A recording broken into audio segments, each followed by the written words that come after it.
Hello and welcome to YCZ classes.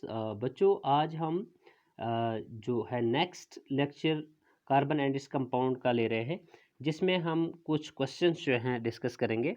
हमने last lecture में जो है नॉमेनक्लेचर को कंप्लीट किया था, नॉमेनक्लेचर ऑफ कार्बन कंपाउंड्स, और कुछ तीन जो है क्वेश्चंस भी उसके साथ किए थे। लेकिन आज हम फिर से कुछ क्वेश्चंस करेंगे। जैसे क्वेश्चन नंबर 4 आपकी स्क्रीन के ऊपर नज़र आ रहा है, draw the structure for the following compounds. ठीक है, जैसे इथेनॉइक एसिड एक पार्ट है, इसका स्ट्रक्चर ड्रॉ करना है। ब्रोमोपेंटेन, इसका स्ट्रक्चर ड्रॉ करना है। ब्यूटेन ऑन आपने इसका स्ट्रक्चर ड्रॉ करना है, और हेक्सेनल इसका स्ट्रक्चर आपने ड्रॉ करना है। तो चलिए क्वेश्चन नंबर 4 का आंसर करते हैं। आप अपनी कॉपी और अपना पेन जो है वो साथ में रखिए, और क्वेश्चन नंबर 4 का आंसर करने के लिए रेडी रहिए। ठीक है, देखिए क्वेश्चन नंबर 4 का फर्स्ट पार्ट जो है बेटा, स्ट्रक्चर लिखना है हमने इथेनॉइक एसिड का। किसका लिखना है? Ethanoic acid. तो देखिए सबसे पहले आपने इसमें क्या क्या चीज़, किस किस चीज़ का ध्यान करना है। आपने फंक्शनल ग्रुप को पहचानना है। देखिए इथ इसमें क्या है बेटा? ETH, इथ इसमें वर्ड रूट है। क्या है इसमें? Word root. वर्ड रूट मैंने आपको पहले से ही बताया कि अगर आपको वर्ड रूट समझ में नहीं आता है तो आप याद रखिए, word root means number of carbon atoms, number of carbon atoms, जिसको हम अल्केन, एल्कीन और अल्काइंस में एन बुलाया करते हैं। ठीक है, अब जो नेक्स्ट पार्ट यहाँ पर है, मैंने आपको कहा था कि वर्ड रूट के बाद जो भी चीज़ होती है उसको हम सुफिक्स कहते हैं। तो वर्ड रूट के बाद आपको AN और ओइक एसिड दिख रहा है, ये सारा अभी क्या है? आपका सुफिक्स है। लेकिन सुफिक्स मैंने कहा था कि ये दो तरह का होता है, प्राइमरी और सेकेंडरी सुफिक्स होता है। तो आज यहाँ पर ये दोनों चीज़ें आपकी एक्सप्लेन होंगी कि प्राइमरी सुफिक्स क्या होता है और सेकेंडरी सुफिक्स क्या होता है। देखिए मैंने कहा था कि जब वर्ड रूट के साथ जो सुफिक्स पहले जुड़ा होता है, पहले हम इनको दो टाइप्स में डिवाइड करेंगे सुफिक्सेस को। देखो यहाँ पर एक सुफिक्स ANN है, और दूसरा जो है बेटा वो ओइक एसिड है। क्या है? ओइक एसिड है। तो देखिए AN पहले वर्ड रूट के साथ जुड़ा हुआ है, तो इसको हम प्राइमरी, प्राइमरी को शॉर्टली हम 1 डिग्री से बोलेंगे। ठीक है, 1 डिग्री मतलब 1 नॉट, ऐसे करके आप बोलोगे इसको। प्राइमरी सिंबल हम देते हैं इस तरह से, प्राइमरी सुफिक्स कहेंगे। और ओइक एसिड को हम बोलेंगे 2 डिग्री, मतलब इसको लिखोगे आप सेकेंडरी। ठीक है, सेकेंडरी सुफिक्स। ठीक, और सेकेंडरी सुफिक्स जो होता है वो वर्ड रूट के साथ डायरेक्ट जुड़ा नहीं होता है, इनडायरेक्टली होता है। इनडायरेक्टली मतलब वो पहले प्राइमरी सुफिक्स के साथ होता है और फिर प्राइमरी सुफिक्स आगे वर्ड रूट के साथ जुड़ा होता है। तो इस तरह से यहाँ पे प्राइमरी सेकेंडरी सुफिक्स आपका क्लियर हो गया। आप देखिए यहाँ पर फंक्शनल ग्रुप, सेकेंडरी सुफिक्स को ही हम दूसरे लफ्जों में फंक्शनल ग्रुप कहते हैं। यहाँ पर सेकेंडरी सुफिक्स जो है वो ओइक एसिड है। अब आपने फटाफट से चले जाना है, जो आपने पीछे पढ़ा था टेबल, जो आपने बेटा पढ़ा था, कौन सा वाला, जहाँ पर आपने ये सीखा था कि फंक्शनल ग्रुप जो है, ठीक है, फंक्शनल ग्रुप जो आपने पढ़ा था किसका? कीटोन का। कीटोन के लिए आपने पढ़ा था। आप यहाँ पे चले जाइए। ठीक है, स्टार्टिंग में मैंने आपको यहाँ पे बताया था, 1 मिनट, यहाँ पे हमने डिस्कस किया था। ये देखिए यहाँ पे हमने बताया था बेटा यहाँ पे कि ऑक्सीजन के रिलेटेड, जब हाइड्रो एटम हमारा ऑक्सीजन होगा तो कीटोन एक फंक्शनल ग्रुप हमने यहाँ पे पढ़ा था। तो कीटोन, चलिए अभी कार्बोक्सिलिक एसिड आपने देखना, ये वाला। तो कार्बोक्सिलिक एसिड देखिए इसका फंक्शनल ग्रुप आपके पास ये है। ठीक है, जैसे मैंने कहा था बॉन्ड COOH, ये भी हो सकता है, या फिर हम इसको इस तरह से स्ट्रक्चरली ओपन करके लिख सकते हैं C डबल बॉन्ड O और सिंगल बॉन्ड OH। मैंने कहा था कि जो कार्बोक्सिलिक फंक्शनल ग्रुप है ये फर्दर दो ग्रुप्स का बना हुआ होता है, एक कार्बोनाइल और दूसरा जो है वो हाइड्रोक्सिल ग्रुप का बना हुआ होता है। तो वही दो आपको यहाँ पे नज़र आ रहे हैं। ठीक है, तो अब आप वापस जाइए तो पहचानिए, मैंने आपको कहा था कार्बोक्सिलिक एसिड का जो ग्रुप होता है, कार्बोक्सिलिक फंक्शनल ग्रुप जो होता है, उसका हम IUPAC नेम ऑफ कंपाउंड में एज अ सेकेंडरी सुफिक्स क्या यूज़ करते हैं? ओइक एसिड यूज़ करते हैं। क्या करते हैं बेटा? ओइक एसिड यूज़ करते हैं। तो फटाफट से जो है आप यहाँ पर क्या लिखेंगे? ओइक एसिड यूज़ करेंगे यहाँ पर। याद रखेंगे कि ये जो ओइक एसिड है वो कार्बोक्सिलिक एसिड है। तो अब हमें यहाँ पे स्ट्रक्चर देना इसका आसान हो जाएगा। तो देखिए इथेनॉइक एसिड है, क्वेश्चन नंबर 4 का पार्ट 1 है। ओइक एसिड का स्ट्रक्चर बताना है। तो आपने फंक्शनल ग्रुप की पहचान कर दी कि सर ये ओइक एसिड है, और ओइक एसिड मतलब कार्बोक्सिलिक फंक्शनल ग्रुप है। तो हम 2 कार्बन फटाफट ले लेंगे, और फिर यहाँ पर क्या करेंगे हम? ठीक है, C के साथ जो है इस तरह से कार्बोक्सिलिक फंक्शनल ग्रुप ले जाओगे आप, और यहाँ पे सिंगल बॉन्ड OH, ठीक है, ये इस तरह से। अब इन कार्बन्स की आप क्या करोगे बेटा, वैलेंसी मेंटेन करोगे by giving them the required number of hydrogens. देखिए ये वाला कार्बन जो आपको नजर आ रहा है फंक्शनल ग्रुप वाला, इसको आप कोई भी हाइड्रोजन नहीं देंगे क्योंकि इसकी वैलेंसी सेटिस्फाई है। 2 बॉन्ड ये ऑक्सीजन के साथ बना रहा है यहाँ पे, एक बॉन्ड यहाँ पीछे कार्बन के साथ बना रहा है और एक बॉन्ड आगे बना रहा है, ठीक है, 2 3 4 इसकी सेटिस्फाई है वैलेंसी। और यहाँ ऑक्सीजन हाइड्रोजन की भी वैलेंसी सेटिस्फाई है। ऑक्सीजन एक बॉन्ड पीछे कार्बन के साथ, एक बॉन्ड इस हाइड्रोजन के साथ कर रहा है, इसकी वैलेंसी सेटिस्फाई है। हाइड्रोजन एक की वैलेंसी एक होती है, इसे ऑक्सीजन के साथ उसकी वैलेंसी सेटिस्फाई है। अब इस कार्बन को अपने हाइड्रोजन देने, देखिए ये कार्बन क्या है, एक ही बॉन्ड आगे की तरफ कर रहा है, सिंगल बॉन्ड। तो मैंने बताया था आपको सिंगल बॉन्ड जब कार्बन करता है फटाफट से उसको, टर्मिनल कार्बन हो तो उसको फटाफट से आप कितने हाइड्रोजन दे सकते हैं, 3 हाइड्रोजन। तो आप यहाँ पर बेटा इसको कितने हाइड्रोजन देंगे, 3 हाइड्रोजन देंगे, ठीक है। तो ये CH3COOH, तो यही आ गया स्ट्रक्चर आपका किसका, इथेनॉइक एसिड का। तो देखिए नाम बनाएंगे हम भी इसका, 2 कार्बन्स है, 2 कार्बन्स के लिए मैंने वर्ड रूट बताया था, यूपीसी क्या कहती है, इथ, ठीक है। कार्बन कार्बन के बीच कौन सा बॉन्ड बेटा प्रेजेंट है, सिंगल बॉन्ड, तो हम ANE लिखते हैं। लेकिन ANE तो लिखते, लेकिन E टर्मिनल यहाँ पर कट जाएगा, ड्रॉप होगा। जैसे मैंने नोमेनक्लेचर के रूल्स में आपको बताया कि ओइक एसिड अगर है फंक्शन ग्रुप आपके पास, यानी फंक्शन ग्रुप का स्टार्टिंग लेटर अगर वावल से शुरू होता है, तो फिर ये E हम फाइनल E जो यहाँ पर होता है वो लिखने में ANE वगैरह का नहीं आता है। तो देखिए यहाँ पर हमारी सिचुएशन ANE की है, ENE YNE नहीं है, यहाँ पे ANE का E टर्मिनल जो है वो नहीं आएगा लिखने में, क्योंकि ओइक एसिड का O जो है वो वावल है। तो हम COOH को देखकर, इथ बोला आपने 2 कार्बन्स, उनके बीच बॉन्डिंग AN लगा दिया आपने, कार्बन कार्बन के बीच सिंगल बॉन्ड। और अब फंक्शनल ग्रुप का जो आप सेकेंडरी सफिक्स लगाएंगे वो होता है आपके पास बेटा ओइक एसिड। तो आप यहाँ से फटाफट डालेंगे ओइक और लिखेंगे एसिड, तो नाम हो गया आपका इथेनोइक एसिड और इसका स्ट्रक्चर ये रहा। हाँ, इन केस अगर आपने ये हाइड्रोजन्स भी ओपन करने हैं तो इसका टोटल ओपन स्ट्रक्चर जो है वो कुछ इस तरह से बनेगा। ये कार्बन, इसके ये 3 हाइड्रोजन्स इस तरह से बताओगे, फिर सिंगल बॉन्ड कार्बन, ये इस तरह से डबल बॉन्ड ऑक्सीजन और सिंगल बॉन्ड ऑक्सीजन, ठीक है, ये इस तरह से, ये इसका बेटा पूरा स्ट्रक्चर है, ठीक है। होप कि आपका ये क्लियर हुआ हो, क्योंकि इसमें आपको स्ट्रक्चर बोला जा रहा था इन पार्ट्स में जो भी कंपाउंड्स हैं उनके बनाने के लिए। तो ये आपका इथेनॉइक एसिड का स्ट्रक्चर रहा। चलिए सेकंड पार्ट इसका करते हैं, क्वेश्चन नंबर 4 का। क्वेश्चन नंबर 4 का सेकंड पार्ट है ब्रोमोपेंटेन। क्या है बेटा, ब्रोमोपेंटेन। ब्रोमोपेंटेन मतलब यहाँ पर ब्रोमीन, ठीक है, as a bromine as a hetero atom use हो रहा है, और बाकी पेंटेन मतलब 5 कार्बन वाली चेन है, ठीक है। तो सीधे सीधे आप लेंगे 1 2 3 4 और 5 कार्बन ले लेंगे, 5 कार्बन का चेन ले लेंगे आप। और अब ब्रोमीन यहाँ पे आप ऐड करते हैं, कहीं पे भी आप ब्रोमीन ऐड कर लीजिए। मान लीजिए कि मैंने यहाँ पर ब्रोमीन ऐड कर दिया, ठीक है, यहाँ पे मैंने ब्रोमीन ऐड कर दिया, ठीक है। और आप देखिए ये टर्मिनल कार्बन एटम है ना, सिंगल बॉन्ड कर रहा है, तो मैं कितने हाइड्रोजन इसको दे दूंगा, 3 हाइड्रोजन, ठीक है। इसको आप फिर ओपन स्ट्रक्चर करना होगा तो आप इसके 3 हाइड्रोजन जो है वो 3 बॉन्ड्स करके यहाँ पे बता सकते हैं। चलिए आगे, ये कार्बन जो है ये यहाँ से लेकर बेटा यहाँ तक ये 3 कार्बन है, ये सिर्फ 2-2 वैलेंसीज बना रहे हैं, मतलब 2-2 बॉन्ड्स बना रहे हैं। इनको आप फटाफट से कितने कितने हाइड्रोजन देंगे, 2-2 हाइड्रोजन देंगे, ठीक है। और इसको भी 2-2 हाइड्रोजन, ताकि इनकी वैलेंसी 4 हो जाए, यानी सेटिस्फाई हो जाए इनकी वैलेंसी। और जो ये वाला कार्बन है ये भी आपके 2 बॉन्ड बना रहा है, एक ब्रोमीन के साथ और एक इस पिछले वाले कार्बन के साथ। तो इसको भी आप कितने हाइड्रोजन प्रोवाइड करेंगे, यहाँ पर CH2 ही प्रोवाइड करेंगे, ठीक है। तो ये भी कितना हो जाएगा आपका 2 3 4 वगैरह, ठीक है। तो बेटा इसको आप बोलोगे, देखिए अब Br को हम, आपको याद होगा कि पीछे जब हमने हेटेरो एटम और फंक्शनल ग्रुप पढ़ा था, ठीक है, स्टार्टिंग के लेक्चर्स में, तो तब मैंने आपको बताया था कि इन हेलोजेंस को हम क्या पढ़ते हैं, जब हेलोजेंस वाले एलिमेंट जो है as a hetero atom use होते हैं कार्बन चैन में, तो हम उनको हेलो करके बुलाते हैं। तो जैसे क्लोरीन हो तो हम उसको क्लोरो करके बुलाते हैं, ब्रोमीन हो तो हम उसको ब्रोमो करके बुलाते हैं, आयोडीन हो तो हम उसको आयोडो करके बुलाते हैं, ठीक है। तो अभी हमारे पास केस जो है वो ब्रोमीन का आ रहा है, तो हम इसको क्या बुलाएंगे, हम इसको बोलेंगे ब्रोमो करके, ठीक है।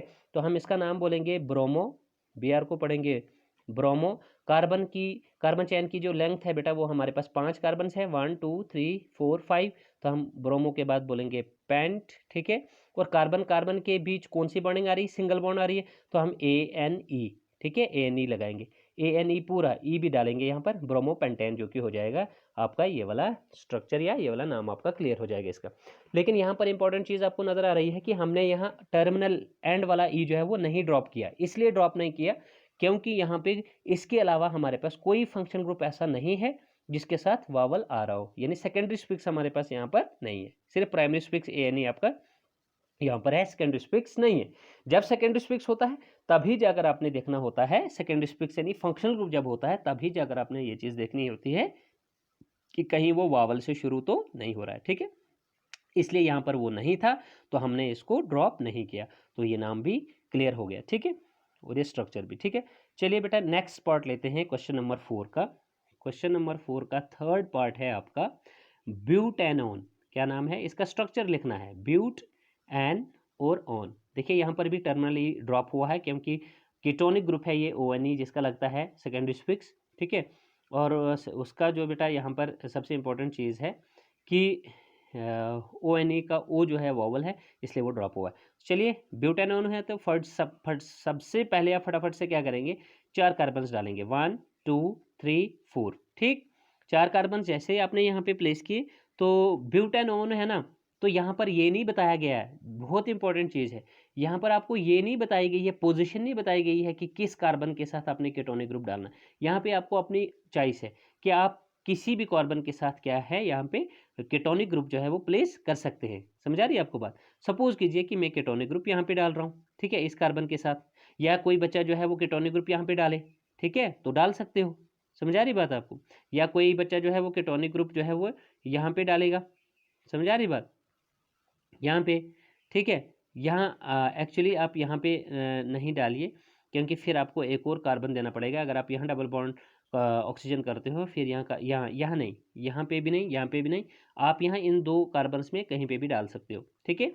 तो C डबल बॉन्ड O कर दिया आपने, कीटोनिक ग्रुप आ गया। अब फटाफट से बच्चों देखो आपने थोड़ी सी मेहनत करनी है, पीछे मैंने पढ़ाए हैं आपको हेटेरो एटम और फंक्शनल ग्रुप, ठीक है। ऑक्सीजन जिसका हेटेरो एटम हो उसमें ही आपका एल्डिहाइड आया था, कीटोन आया था, कार्बोक्सिलिक एसिड आया था, ठीक है। नंबर फर्स्ट स्ट्रक्चर में आपने कार्बोक्सिलिक एसिड फंक्शनल ग्रुप देखा, और अभी यहाँ पर थर्ड स्ट्रक्चर में आपको कीटोनिक ग्रुप देखने को मिल रहा है। तो फटाफट से आपको याद आना चाहिए कि सर वहाँ पे बताया था आपने कार्बन डबल बॉन्ड ऑक्सीजन और ये 2 बॉन्ड्स, ठीक है, कुछ इस तरह से ये था आपका, या ऐसे बोलो या कार्बन डबल बॉन्ड ऑक्सीजन ये और ये ऐसे बोलो, ठीक है, सेम, ये दोनों सेम है, ठीक है। तो ये कीटोनिक ग्रुप होता है। तो देखिए जैसे यहाँ पर ये डबल बॉन्ड कार्बन ऑक्सीजन का और कार्बन के ये 2 सिंगल बॉन्ड्स, तो ये कीटोनिक ग्रुप हो गया। अब इनकी वैलेंसी पूरी कीजिए, ये कार्बन सिंगल बॉन्ड कर रहा है, फटाफट से 3 हाइड्रोजन दे दीजिए। ये कार्बन जो है इसकी वैलेंसी सेटिस्फाई है, 2 बॉन्ड इधर ऑक्सीजन के साथ, एक इधर 3 और एक इधर 4। इस कार्बन को ये 2 बॉन्ड बना रहा है, फटाफट से 2 हाइड्रोजन दे दीजिए। ये कार्बन सिंगल बॉन्ड कर रहा है बेटा, इसको आप कितने हाइड्रोजन दे देंगे? 3। तो ये आ गया आपका ब्यूटेनोइक एसिड। 1 कार्बन 2 3 4 कार्बन्स का नाम आप बोलोगे ब्यूट। कार्बन कार्बन के बीच आपने बॉन्डिंग देखनी, कार्बन ऑक्सीजन की बॉन्डिंग नहीं देखनी बेटा।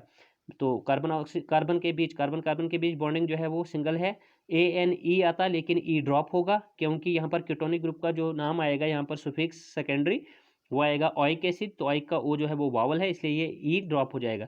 तो ब्यूट एन ओइक एसिड। हाँ, इन केस अगर आपको बोला जाता है कि ब्यूटेन 2 ओइक एसिड लिखो, ठीक है, क्योंकि ये ब्यूटेन 2 ओइक एसिड है, ठीक है, या आप उसको 2 ब्यूटेन ओइक एसिड भी बोल सकते हो, ठीक है। तो जब पोजीशन बोली गई हो, पूछी गई हो क्वेश्चन में, तो तब आप यहाँ पर नंबरिंग करके जो है बता सकते हैं कि कीटोनिक ग्रुप किस कार्बन के साथ है। जैसे इसकी नंबरिंग यहाँ से जो है सही सी करेक्ट नंबरिंग जो है वो यहाँ से होगी राइट टू लेफ्ट जाकर, क्योंकि अगर हम लेफ्ट से राइट जाएंगे ये 1 2 3 पे कीटोनिक ग्रुप मिलेगा, वो हमारे लिए दूर है, हमें लोवेस्ट लोकेंट रूल करना होता है कि जहाँ से फंक्शन ग्रुप नज़दीक पड़े जिस एंड से, उसी एंड से नंबरिंग करनी होती है। तो हम राइट साइड से जाएंगे 1, तो हमें 2 पर ही फंक्शनल ग्रुप मिलेगा, 2 कार्बन पर, ये 3 और ये 4 आएगा, तो हम उसको बोलेंगे ब्यूट एंड 2 ओइक एसिड। तब क्या बोलेंगे उसको? ब्यूट एंड 2 ओइक एसिड, या जनरल नेम जो है वो ब्यूटेनोइक एसिड बनेगा, ठीक है बेटा। तो होप कि ये चीज़ आपकी क्लियर हो, क्योंकि यहाँ पर आपको ब्यूटेनोइक एसिड ही जनरली पूछा गया था, कोई पोजीशन स्पेसिफिक नहीं पूछी गई थी, तो मैंने आपको ये बता दिया। चलिए क्वेश्चन नंबर 4 का फोर्थ पार्ट हम करेंगे, हेक्स एंड अल। यहाँ पर किसका स्ट्रक्चर ड्रा करना है? हेक्स, एन और अल। देखिए हेक्स का मतलब हो गया, सबसे पहली चीज़ है कि आप फटाफट से 1 2 3 4 5 और 6 कार्बन्स दे दीजिए। कितने कार्बन्स? 6 कार्बन्स दे दीजिए। अब देखिए हेक्स के बाद एन, एन मतलब सिंगल बॉन्ड, ये एक्चुअली ANE होता है, E यहाँ पे फिर ड्रॉप हो गया क्योंकि AL अल जो है उसका स्टार्टिंग लेटर A जो है वो वावल है, तो सिंगल बॉन्ड हमें यहाँ पर है, ऑलरेडी मेंटेन है, ठीक है।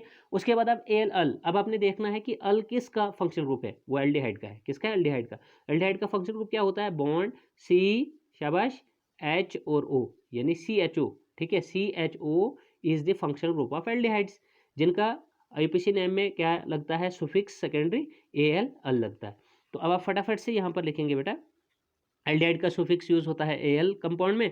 तो यहाँ पे बताया भी नहीं गया है कि हेक्सेन 1 अल है, 2 अल है, 3 है, 4 है, कुछ नहीं बताया गया। हेक्सेन अल है तो आप कहीं पे भी प्लेस कर सकते हैं, ठीक है, समझा रहे आपको बात। तो यहाँ पे आप क्या करेंगे, तो हाँ यहाँ पे आप जो कीटोनिक ये जो एल्डिहाइडिक ग्रुप है, सपोज कीजिए कि आपने जो है कि एल्डिहाइडिक ग्रुप यहाँ पे प्लेस किया, ठीक है, सी डबल बॉन्ड ओ, और यहाँ पे आपने क्या दे दिया, यानी एच दे दिया यहाँ पे इस तरह से, ये एच, ठीक है, आगे की तरफ ही दे दीजिए, लेकिन यहाँ पे थोड़ी मुझे जगह नहीं है, ठीक है, आगे की तरफ ही स्ट्रेटली दे दीजिए, कोई मसला नहीं है।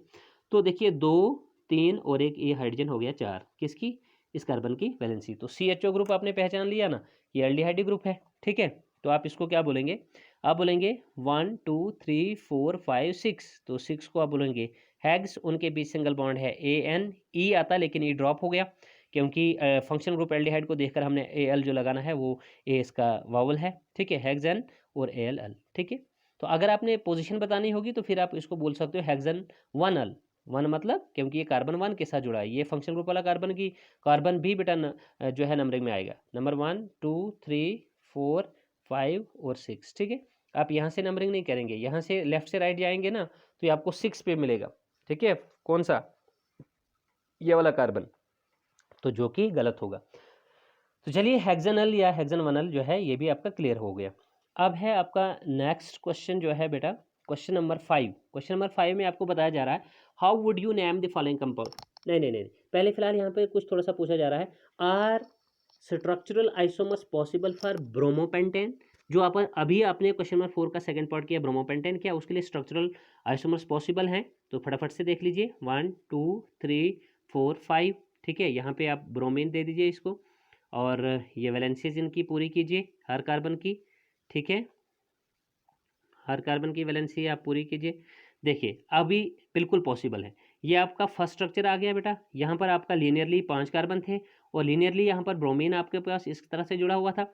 इसको आप बोलोगे, इसका नाम जो होगा स्ट्रक्चर फर्स्ट का, इसका आप बोलोगे क्या बोलोगे, 1 ब्रोमो मतलब हो गया कार्बन 1 के साथ ब्रोमीन है, इसकी नंबरिंग होगी बाजात 1 2 3 4 और 5, क्योंकि हमें कार्बन 1 पर ही नज़दीक आ रहा है ब्रोमीन, ठीक है। तो हम बोलेंगे इसको 1, उसके बाद थोड़ा सा हाइफन देंगे आप, फिर आप ब्रोमो लिखेंगे, 1 ब्रोमो 1 ब्रोमो, फिर हाइफन देंगे, और फिर 4 कार्बन को आप लिखेंगे ब्यूट, और उनके बीच मौजूद सिंगल बॉन्ड को ANEN, 1 ब्रोमो ब्यूटेन, ओके। देखो सेकंड स्ट्रक्चर आप कैसे बनाएंगे इसका बेटा, आप देंगे 1 2 3 4, ठीक है, उसके बाद मान लीजिए 5 दे दिया आपने, ठीक है, लेकिन अब ब्रोमीन जो है आपने यहाँ फर्स्ट पोजीशन से उठा के सपोज कीजिए कि यहाँ पे दे दिया। अब इसका नंबरिंग क्या लगेगा, अब इसकी नंबरिंग आएगी यहाँ से करोगे ना तो ये आपको 1 2 3 4 पे मिलेगा, यहाँ से आओगे राइट से लेफ्ट की तरफ ये 2 पर, तो 2 नज़दीक है हमको 4 के बजाय, 1 2 3 4 5, तो इसका नाम बनेगा बेटा 2 ब्रोमो। देखो अभी ब्रोमीन तो है यहाँ पर, ये ब्रोमोपेंटेन जरूर है, लेकिन पोजीशन चेंज हो गई कार्बन की, ठीक है। अब ये कार्बन 2 के साथ अटैच है, ऊपर ये कार्बन 1 के साथ था, यहाँ पे कार्बन 2 के साथ है, तो हम इसको बोलेंगे 2, क्या बोलेंगे, 2 ब्रोमो पेंटेन, 2 ब्रोमो पेंटेन, ठीक है। होप कि ये चीज़ आपकी थोड़ी क्लियर हो रही है। इसी तरह से आप इसको यहाँ पे भी रोटेट कर सकते हैं, थर्ड स्ट्रक्चर आप इसका ऐसे बना सकते हैं, ठीक है, 1 2 3 4 5, इन 5 कार्बन में पहली बार आपने यहाँ दिया ब्रोमीन, दूसरी बार में आपने यहाँ दे दिया, तीसरी बार आप यहाँ पे भी दे सकते हो। और देखो सबसे इंपॉर्टेंट चीज़ है कि स्ट्रक्चरल आइसोमर ऐसे आइसोमर्स होते हैं जिनका मॉलिक्यूलर फार्मूला सेम होता है, लेकिन स्ट्रक्चर जो है वो डिफरेंट होता है। तो पहले वाले स्ट्रक्चर को देखकर आप काउंट कीजिए, कार्बन 5 मेंटेन है और एक ब्रोमीन मेंटेन है, सेकंड स्ट्रक्चर में भी 5 कार्बन 1 ब्रोमीन मेंटेन है, और स्ट्रक्चर थर्ड में आप देख सकते हो, देखिए कार्बन भी और हाइड्रोजन्स भी और ब्रोमीन भी, तीनों स्ट्रक्चर्स में आपके अभी तक जो है वो मेंटेन होंगे, ठीक है।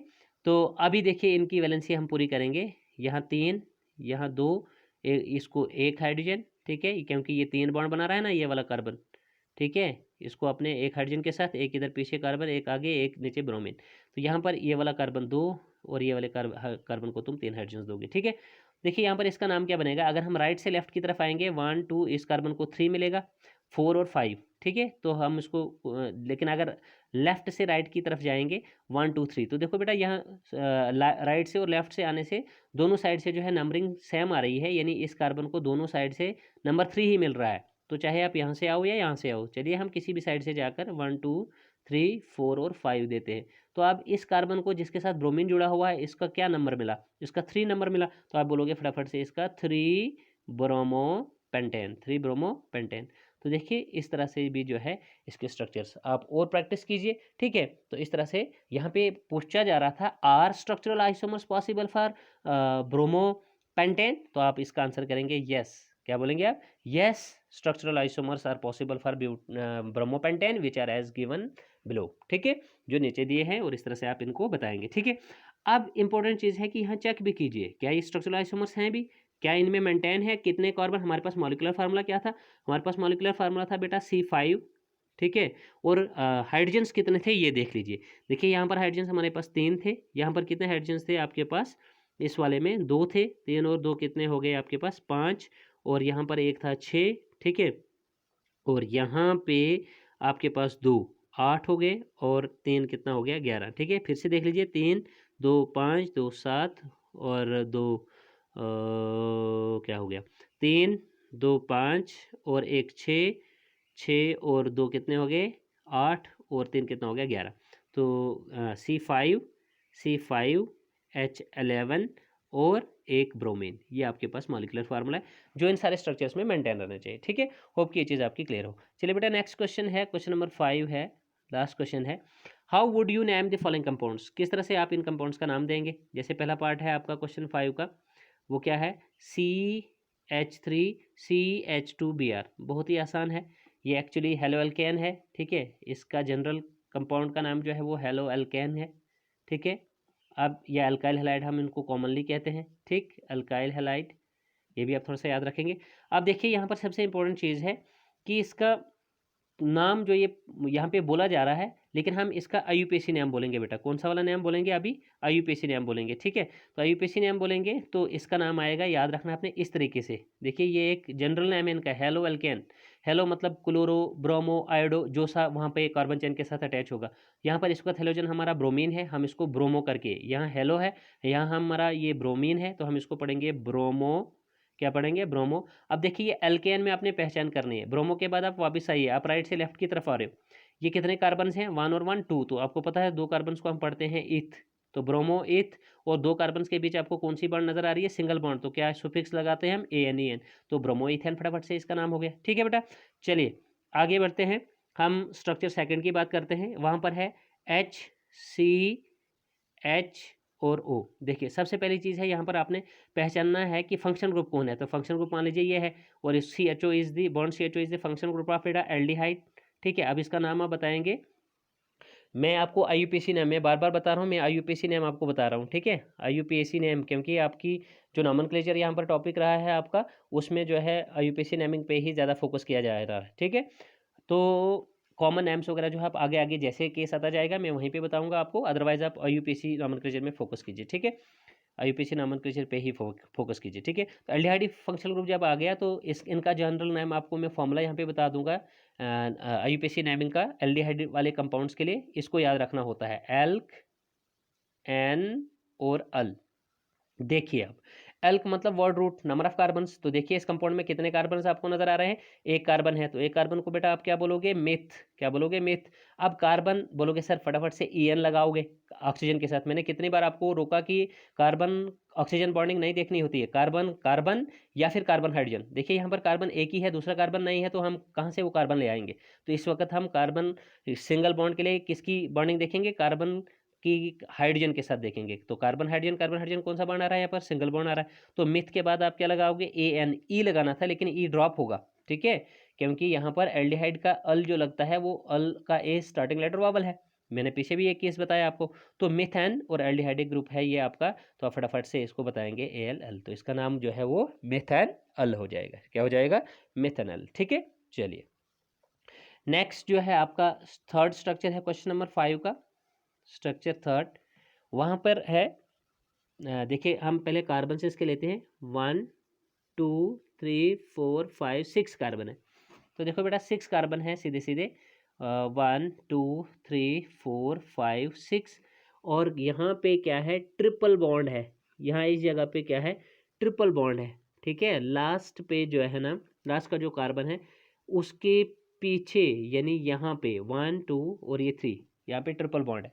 चलिए वैलेंसी बाकी आपको पता ही दिख रही है यहाँ पर कि यहाँ पर एक हाइड्रोजन है, ठीक है, 3 और 1 4 इस वक्त की कार्बन वैलेंसी। इस कार्बन को आप कोई भी हाइड्रोजन नहीं देंगे क्योंकि इसकी वैलेंसी 3 और 1 4 मेंटेन हो रही। इसको आप 2 हाइड्रोजन देंगे, मान लीजिए एक नीचे की तरफ दे दिया, एक ऊपर की तरफ, जैसे यहाँ पर भी दिखाया गया है। यहाँ पर भी इसी तरह से बेटा, यहाँ पर भी इसी तरह से, और यहाँ पे आप 3 हाइड्रोजन्स देंगे। ठीक है, अब ये स्ट्रक्चर आपको यहाँ दिया है, आपने इसका नाम बताना है, तो आप सीधे सीधे कितने कार्बन आपको नजर आ रहे हैं। देखो यहाँ से नंबरिंग तो करेंगे नहीं हम, क्यों, क्योंकि हमें ट्रिपल बॉन्ड जो है वो 1 2 3 4 5 पे मिलेगा। लेकिन अगर हम राइट से लेफ्ट की तरफ जाएंगे तो ये हमें ट्रिपल बॉन्ड जो है ये नंबर 1 पर ही मिलेगा। देखो बेटा ये ट्रिपल बॉन्ड जो है ये इस कार्बन और इस कार्बन के बीच कॉमन है। ठीक है, तो जब आप राइट से लेफ्ट की तरफ आओगे तो ये ट्रिपल बॉन्ड इस कार्बन के साथ मानी जाएगी, अगर आप लेफ्ट से राइट की तरफ जाओगे तो ये इस कार्बन के साथ मानी जाएगी। तो आपने देखना है कि नज़दीक के साइड से पड़ेगा हमको नंबरिंग में, उसी साइड से हम नंबरिंग करते हैं, तो हमें राइट साइड से नज़दीक पड़ेगा, तो हम करेंगे इसको नंबर 1, ये 2, ये 3, ये 4, ये 5, ये 6। तो बेटा आप इसको बोलोगे फटाफट से हैग्स, क्या बोलोगे, हैग्स। देखो 2 नाम में बताऊंगा, एक जनरल बताऊंगा, एक पोजीशन के हिसाब से बताऊंगा। तो हेक्साइन बोलोगे आप, हैग्स, 6 carbon, triple bond carbon carbon के बीच है तो वाई आइन हेक्साइन। ठीक है, या फिर आप बोलोगे क्या इसका, आर बोलोगे आप, हैग्स हो गए 6 कार्बन आपके पास, हैग्स के बाद थोड़ा सा हाइफन लगाएंगे आप, हैग्स, और 1 कार्बन पर ही आपको नजर आ रही है राइट से जब आप लेफ्ट की तरफ जा रहे हो कार्बन, ये ट्रिपल बॉन्ड इसके साथ मानी जाएगी, तो आप बोलोगे कि इस कार्बन का नंबर 1 मिला है, तो आप बोलोगे हैग्स, फिर हाइफन, फिर 1, फिर क्या बताएंगे आप, हाइफन, फिर वाई आइन, हैग्स 1 आइन भी बोल सकते हो बेटा, या फिर बोलोगे जनरली हेक्साइन, हैग्स 1 आइन लिखना, ये YNE। ठीक है, चलिए होप कि ये चीज़ आपकी क्लियर हो। तो बेटा आज के लेक्चर में इतना ही पढ़ेंगे हमने आज के लेक्चर में इंपॉर्टेंट क्वेश्चन जो है वो डिस्कस किए हैं। इस किस्म के क्वेश्चन जो है आपको एग्जाम में आते हैं, स्ट्रक्चर्स ड्रा करने के लिए आते हैं, ठीक है, या नाम बताने के लिए आपको पूछे जाते हैं कि स्ट्रक्चर आपको दिया होगा, आपको नाम बताना होता है वगैरह वगैरह। इस किस्म के क्वेश्चन जो हैं आपको एग्जाम में पूछे जाते हैं, इसलिए आपने फोकस करना है इन क्वेश्चंस पे। हाँ, इन केस कोई भी प्रॉब्लम होती है, आपको कोई भी क्वेश्चन आपके जहन में फिर से राइज होता है, तो आप मुझे पूछ सकते हैं। ठीक है, कोई भी क्वेश्चन अगर आपके जहन में राइज होता है आप मुझे पूछ सकते हैं, ऐसी कोई बात नहीं। ठीक है बेटा, आज के लेक्चर में इतना ही। Good bye, take care, stay fit and stay safe. ठीक है, लेकिन इससे पहले एक और चीज़ आपको बताना चाहूँगा कि अगर आप चैनल पे नए हैं ना तो फटाफट से प्लीज़ चैनल को सब्सक्राइब कीजिए, लाइक कीजिए, शेयर कीजिए। ठीक है, और वीडियो को फर्स्ट टू लास्ट देखिए। ओके बेटा।